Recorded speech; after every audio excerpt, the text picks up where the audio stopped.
think data analytics is playing a major role. Now that companies are getting a lot of internal data analytics, thanks to being digital, I think that's playing a major role in deciding a lot of factors for this. So, you spoke about how digital technologies are implemented. Could you also tell us more about any new implementations or innovations in the emerging tech which one should look at? If I'm looking at an optimistic picture, I hope that, and or any use cases, if I may say. Yeah, so maybe let us take a few different facets of finance. Let's take deposits, which is savings, and then investing, which is putting your money to good use and making a return out of it. Borrowing, which is credit, and then perhaps insurance. So these are broadly the four big pillars in finance. There are more, but let's just stick to these four. So if you look at deposits, now you don't need to be, so neobanks have actually started creating very interesting products on top of what used to be very plain vanilla solutions. So of course the concept of a savings bank has always existed. You could store your money in the bank and get an interest on top of it, but now uh, interesting ideas have emerged on top of this fundamental product, where you can save for a particular occasion, you can save for towards a particular goal, you can open instant deposit in the workflow of something else that you're doing. You could be buying coffee, and with each time the rounding amount can actually go into a vacation savings product that you're building on the side. So savings has now become embedded into multiple other customer journeys, which is making it very easy for you to save. You don't have to worry about a bank, or earlier this used to be a scary thing, right? If your savings certificate or something got stolen, then you would not be able to even redeem your fixed deposit or whatever that you had. But now you don't even have to visit a bank website, but you could actually build a savings on top of various other products that you use. You could use this savings to probably buy gold. Then on some future date when we are able to buy into digital currencies, maybe you might even be able to buy digital currencies and so on. So that's on savings. So multiple interesting ideas are working on the savings side.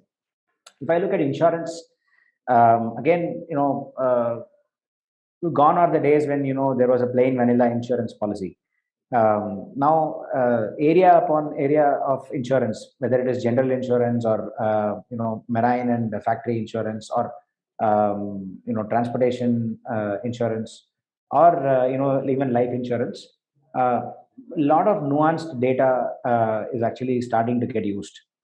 There are actually regulations that are still continually evolving, but as they evolve, insurance players are actually able to make far more intelligent underwriting decisions, basis your life stage, basis your the behavioral patterns, the way you drive your vehicle, the kind of assets you buy, right, and provide you very tailored insurance policies that probably did not even exist earlier, and now not only do they exist, they are also directly sold to you again in the embedded format as you buy some other product. And therefore, because the distribution cost is almost zero, you also get it at a much lower premium. So insurance industry is undergoing a complete revolution, and I think we are just scratching the surface here. I'm very, very sure that in future, your Apple Watch can actually help you get a better insurance policy, simply because your fitness records actually show that you have a lower risk of falling ill, or getting sick with something chronic.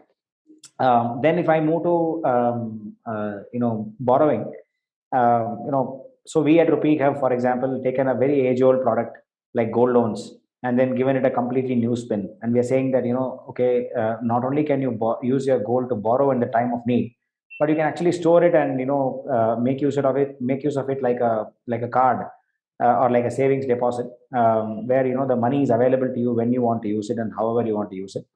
And I think on this basic template, multiple other products are going to get built, both by people like us as well as people working in other categories. So earlier you could get a car loan, and then you have to gradually repay it. But now you can get a car loan, and as you repay it, you can also get a top up loan on top of it.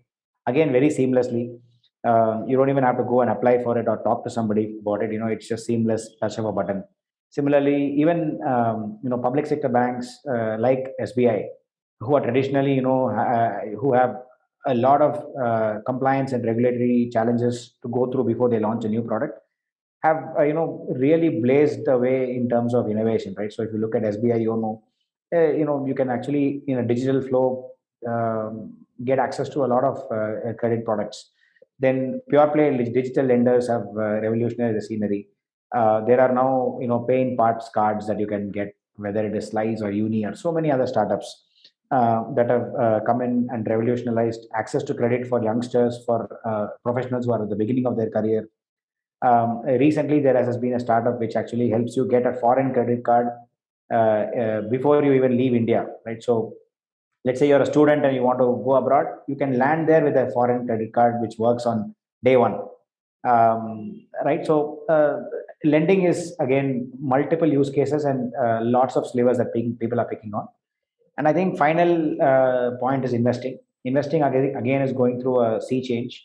Earlier, portfolio management services used to be accessible only to a certain ticket size and above, maybe like a crore or more.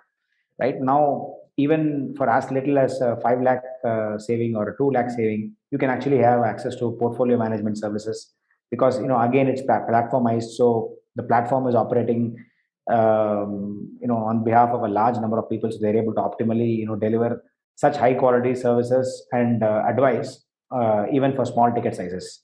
So I think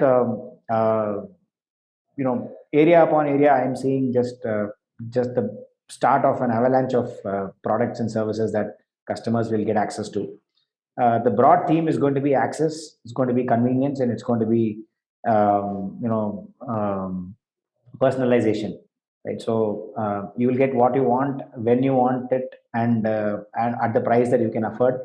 And whether you are going to spend a small amount of money or a large amount of money, I think you will get access to the great products and services that earlier used to be the privilege of just a few people. So that's how I see it.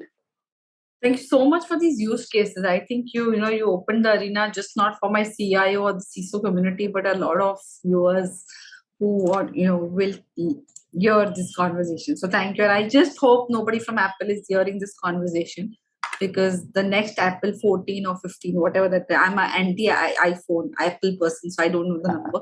But yeah, a 14 or a 15 will soon have this, that why don't you just link it to the insurance companies? So yeah.